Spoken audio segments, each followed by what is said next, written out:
So motherfucking design all right now.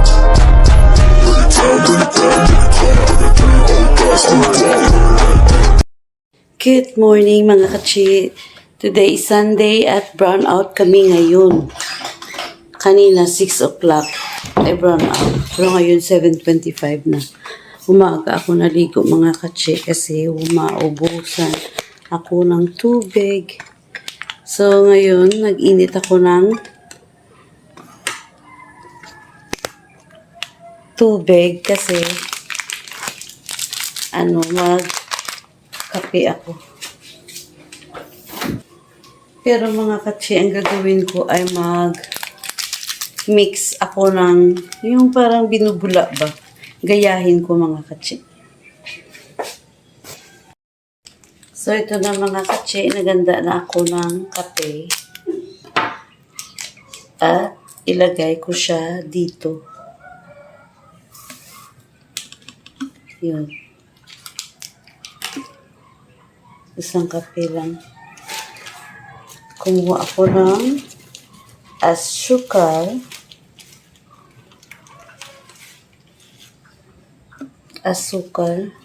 At ilagay ko siya. Sana hindi matapon.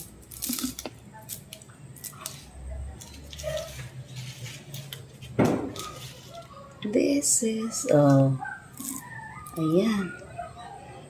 Tapos, maglagay ako ng tubig. Warm water lang. Pero, bago ang lahat, magtimpla nga pala ako ng gatas.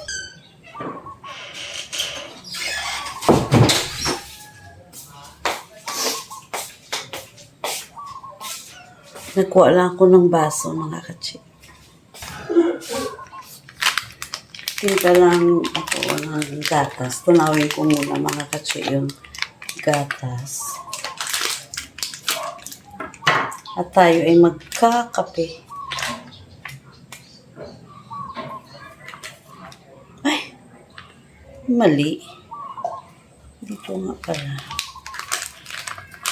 Sa kabilang baso.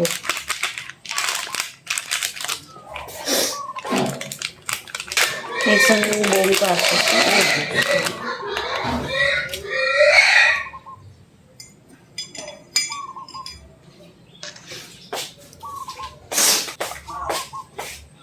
Mga katsi, naglagay ako ng mainit na tubig tsaka nilagyan ko ng malamig para matunaw yung gatas. Ngayon, dito mga katsi, maglagay ako ng konting tubig. Ito isi-shake ko.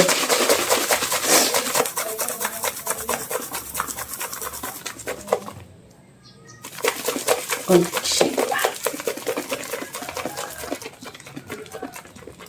Sana maganda yung kinalabasan.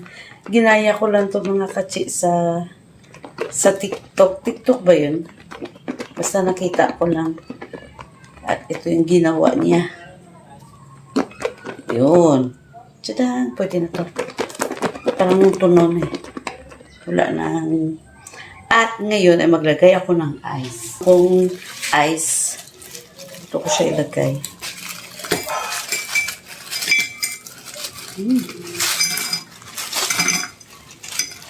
Ice coffee yung kinalabasan. Yun. Ngayon, eto. Wala na. At ito yung aking gatas na tinunaw. Ilagay ko dito. Hello. Marami.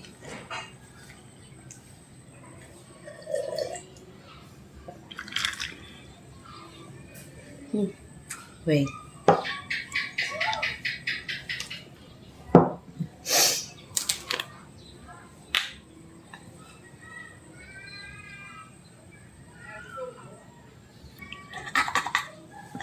Ano ba yan? Nagbubbles. Ayan. Ito yung kinalabasan niya mga... Ay! Naawas, oh.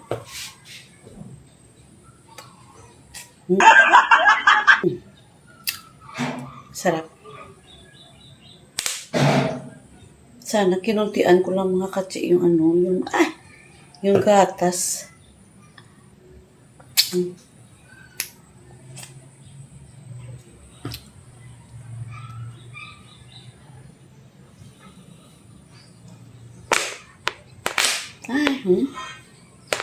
Nag-floppy na siya mga katsi. Ang problema,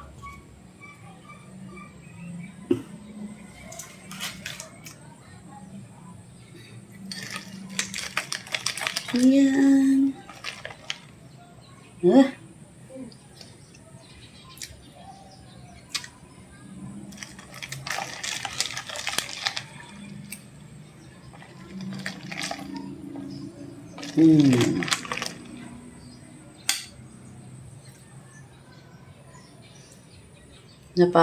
Sobra yata yung gatas ko. Tsaka meron pang natira sa baso na gatas at meron din sa ayan. Kita na ba siya? Ayan. Oh. 'Di ba? Kayang-kaya pala nating gumawa. Hindi na tayo mag-order sa mga Starbucks niyo. Pwede lang naman dito.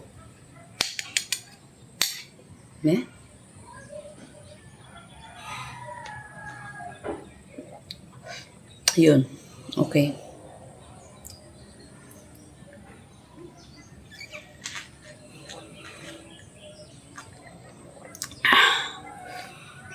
Dahil may tira pa akong gatas,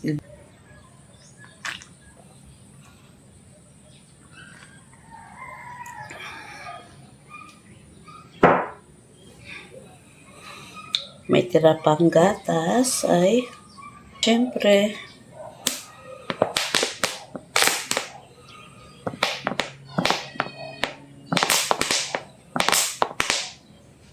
ayan. Dahil brown out, doon ako magkape sa bahay ng aking kapatid. Tadang! Ito, wala nang laman.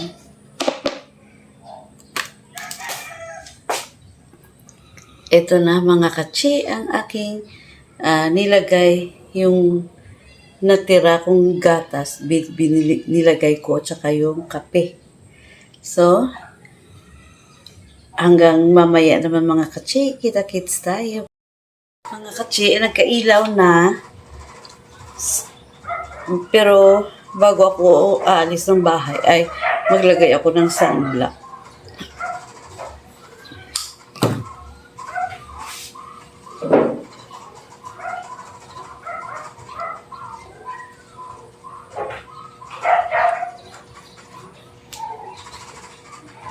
Lobat na ako mga katsi. Timing lang.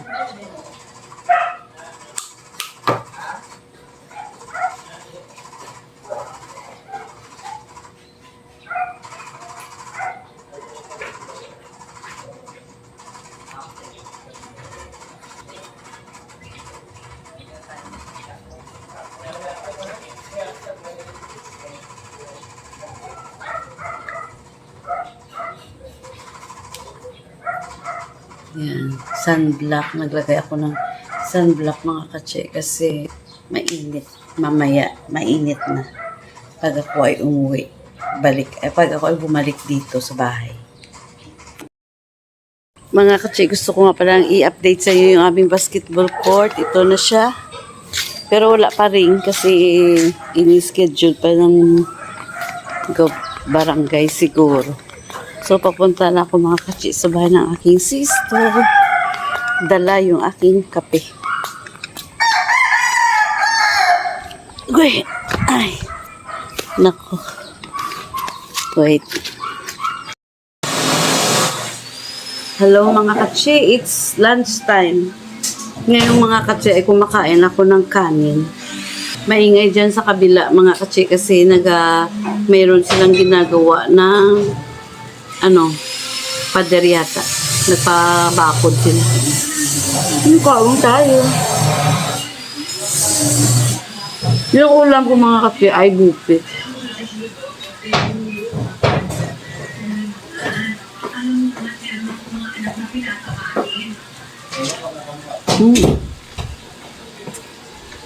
Konti lang yung kanin ko, ayan.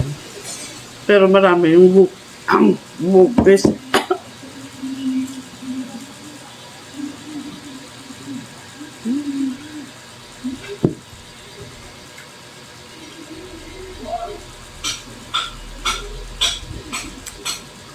Maliit lang. Merong atay lang kinuha ko, kinakainin ko.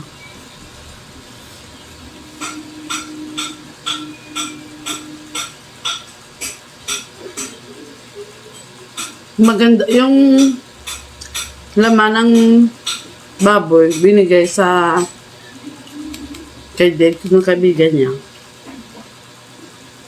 Tapos sana pwede namin itong lutuin na dinuguan. Meron din pala kasama na dugo. So ang ginawa na lang namin ay niluto nila ng bupis. Pero ang dugo andun pa. Ang tapo na lang yun.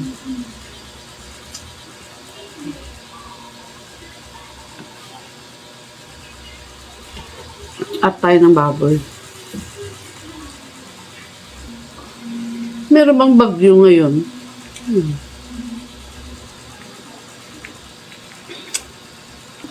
Meron chicharong bulaklak.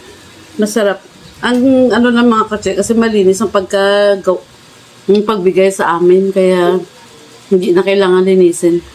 Although hinugasan din siya, pero malinis na. Wala ka amoy na parang malasahan. Atay.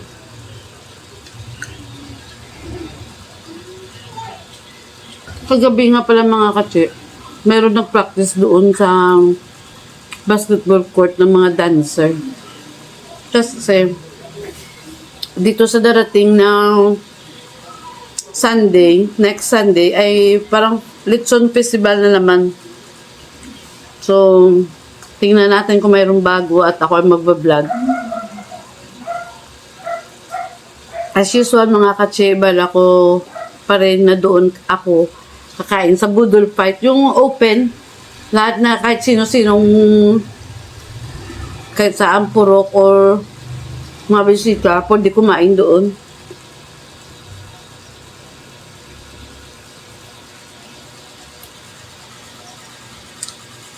Saya namin doon.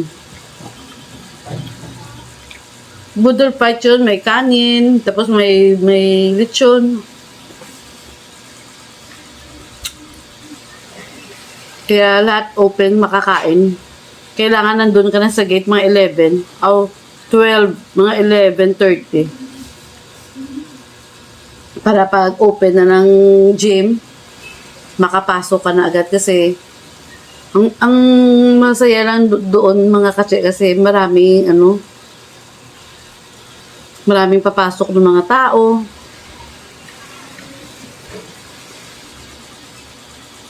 Nakaka-enjoy lang. Bawat purok mga katse ay meron kaming booth. Meron kaming tig-isang lechon doon. Pwede din kaming makakain doon. Pero mas masaya pag doon sa loob ng gym kasi nga ay open yun lahat sa mga tao. Lalo na sa mga bisita. Aming booth mga katse, kami ay nag-ambag-ambag din para sa aming mga pagkain. Doon na ako kumakain kasi masaya. Tapos na ako mga katse. Ito na lang yung last vlog ko. I mean, sa araw na ito kasi kanina umaga nakapag-vlog na ako. Gumawa ako ng kape. Ngayon nag-lunch ako. Hindi ako kumain kaninang umaga. Pero ngayon tanghali. Ngayon ako kumain ng kanin. So thank you so much mga kachi sa lahat ng aking mga baguang kaibigan. Maraming salamat sa inyong suporta. At ako mga katse, malapit, parang konting oras na lang yung kailangan ko. Pero para akong kinakabahan na pag ako ay ma-monetize na. Kung saan malapit na ako mag-monetize, parang doon ako nag-alangan mag-vlog. Kasi parang natakot o baka parang kinakabahan ako sa maaring mangyari sa pagbablog ko. yung ma-monetize na ako. Sana bago mag-end of January ay ma-monetize na ako. At tamang-tama din pala mga katse, magbi-birthday na rin ako. Parang binigay talaga ng pagkakataon na ito ma-monetize ako. Baka naman pa-birthday nyo na lang sa akin. Panoorin nyo na lang yung vlog ko para sa aking watch hour. Konti na lang mga katse. Pa-birthday nyo na lang sa akin. Bago sana mag-birthday ay ma-monetize na ako. So, thank you so much sa lahat ng aking mga bagong kaibigan. Maraming salamat. Bye!